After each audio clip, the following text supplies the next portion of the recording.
We're here with Parasite 2.0 and we want to know who is the Parasite and what are they doing? Yes, we are Parasite and we have been working together since 2010, so 5 years. And we started working in Milan because we were studying in Milan Architecture at the Polytechnic in Milan. And we started working together during the second year of our career, of our university career, because we started as a sort of reaction against our university career.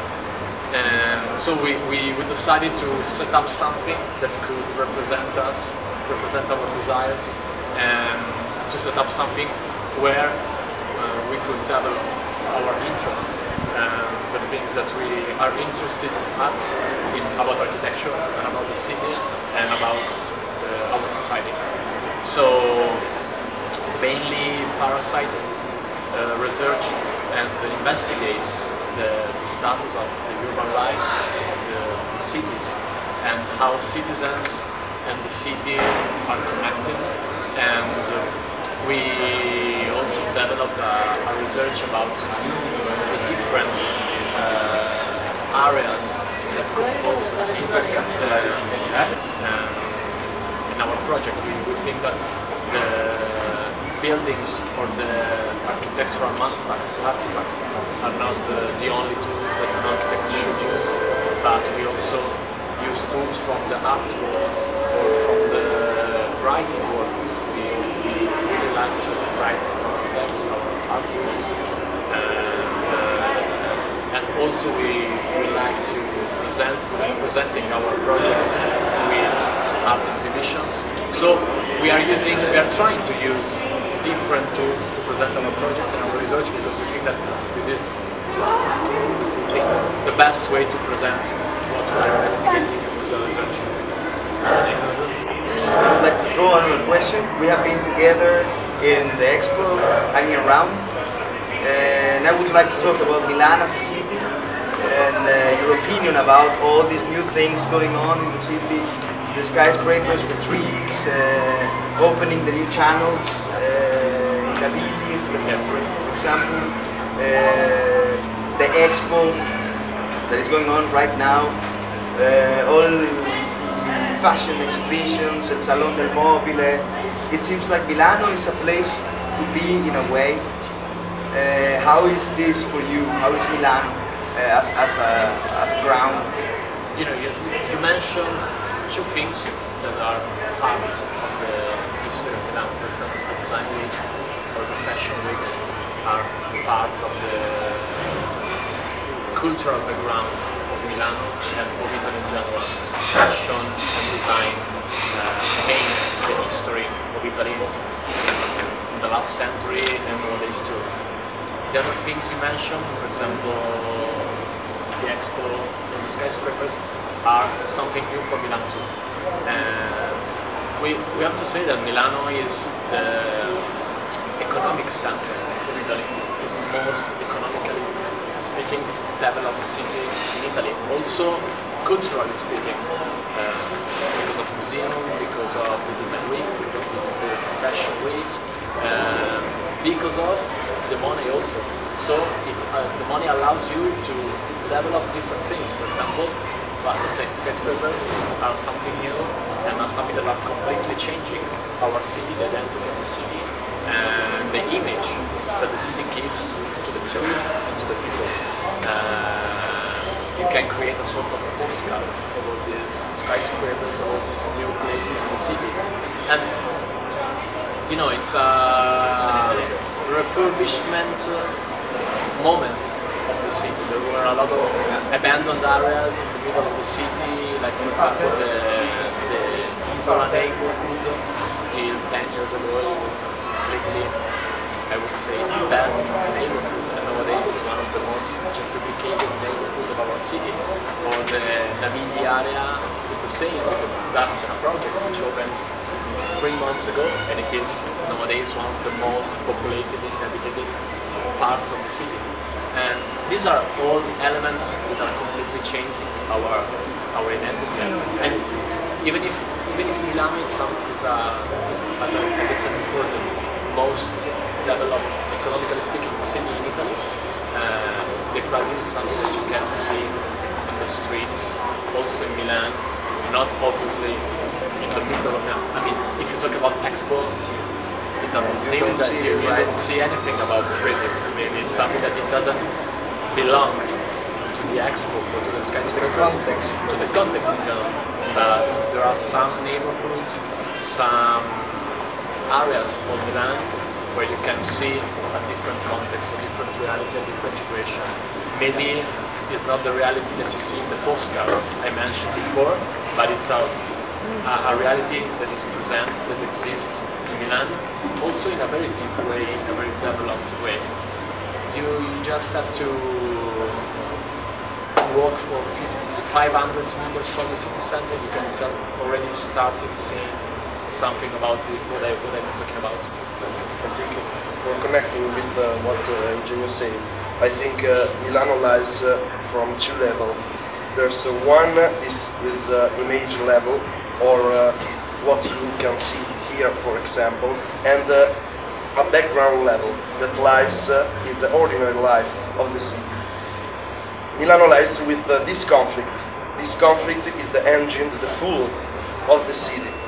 This connection, this contradiction in the city, connected with economical power, to connect with the fight against, for example, Expo, because everybody see Expo, but there are a lot of people fight against Expo. There's a lot of background for fight, historic fighting from Expo, or little small reality around the city.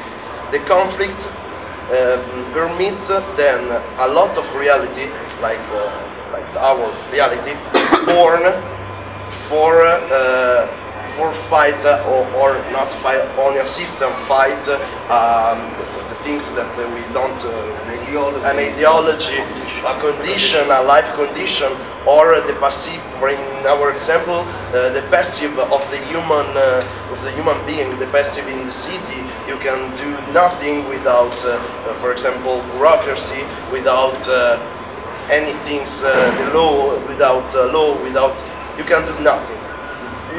Our work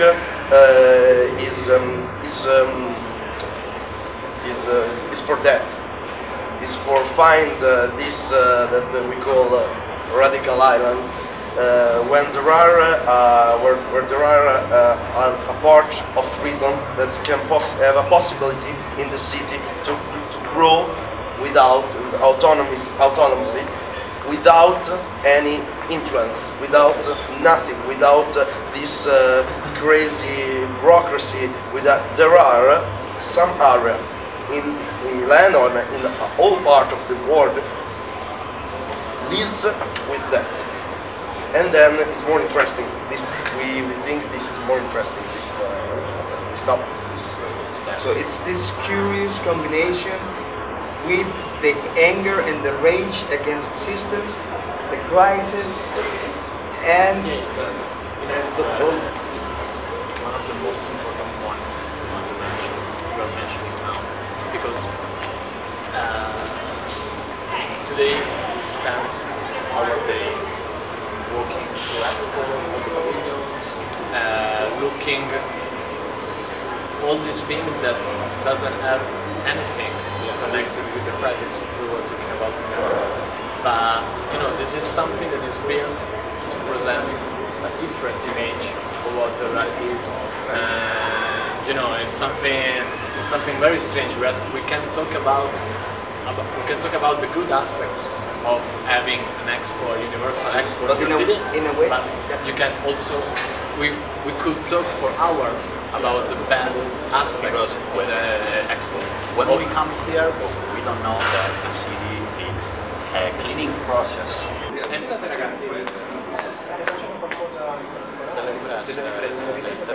Perché loro fanno parte di un gruppo dei messicani, hanno riviste, si chiamano 4 Società, e noi loro, i ragazzi che stanno con perché se lasciarci magari dei video di certo, li abbiamo qua solo. Sì, mi hanno detto poi che ci lasciano No, no, i colcati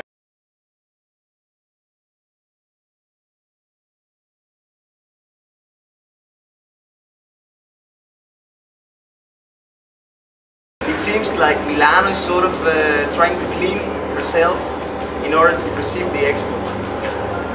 Yeah, it's something that is very connected to all these big events that are leading in Milan. It's a cleaning process. It's a cleaning process made by the capital colonization. There are a lot of areas inside Milano which have been cleaned completely by the money with a sort of refurbishment process inside of these neighborhoods. For example, the Isola neighborhood was one of the most active neighborhood in Milan, talking about activism against the system, trying to defend the rights of the people.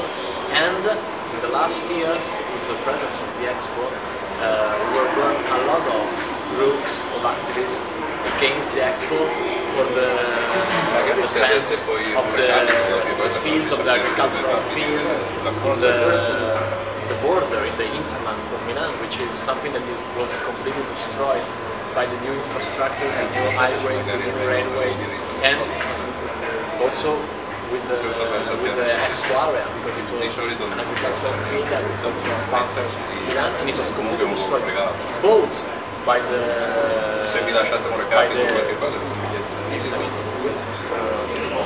city hall, and then used to create the Expo.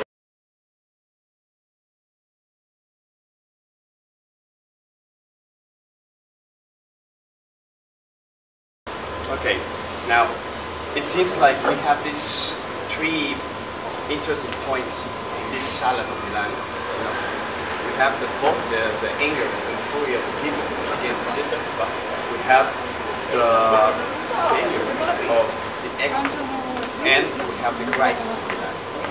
How we can learn about all these things happening in Milan. And what is coming from these three elements? Yeah. No, well, the main thing is that the Expo is completely covering all the other things. The fight and the rage, the anger against the system, the Expo, the crisis context we are living in is completely covered by what is around us. But there are a lot of contradictions about Expo and also inside Expo. It is Expo feeding the planet, energy for life. This is the first time ever in all the history of the Universal Exposition that is made in agricultural fields, completely destroyed to build the Expo. It was private instead of being public, so the Milano had to buy all these fields in order to build all the pavilions, all the Expo areas. And it is feeding the planet, and this is the first time. And they created, the main thing that they created, it was concrete for highways, for infrastructures, and for the pavilions. And all the biggest amount of the money they invested for the Expo, it was used to, not for feeding the planet, not for the energy for life, but for all other things that are around the Expo, not connected with the main topic, but connected with what is the major works. Expo, Olympic Games, as I was saying before, the World Cup, and so on. One of the biggest contradictions is also that all these kind of events, all these kind of major works, are used to move money. At the end, the topic and the main aim, the task, is not speaking about food, which is the content, what is the content of all these pavilions? How many people look at the contents of this pavilion? How many people read all the text about food in the walls of these pavilions? No one. It's like a Luna Park. You go there, you enjoy your day with your family, with your friends, and so on. You spend a different day spending 39 euros, because it is 39 euros. And when you talk about food, when you eat at the McDonald's, I don't know. And these are all the contradictions about the Expo and about the topic of the Expo. I would like to introduce also this machine that is kind of making point of views how is this Expo actually makes the people think in every areas of the city? I think the aim of point of view is interesting because for Expo it's really important for do that things you say speak before Genio have an image, have a system to cover everything, to cover with not only with money or with sell money to something, but with the force, the movements, the activists, and also to changing the vision for common people, because common people don't have a time, don't have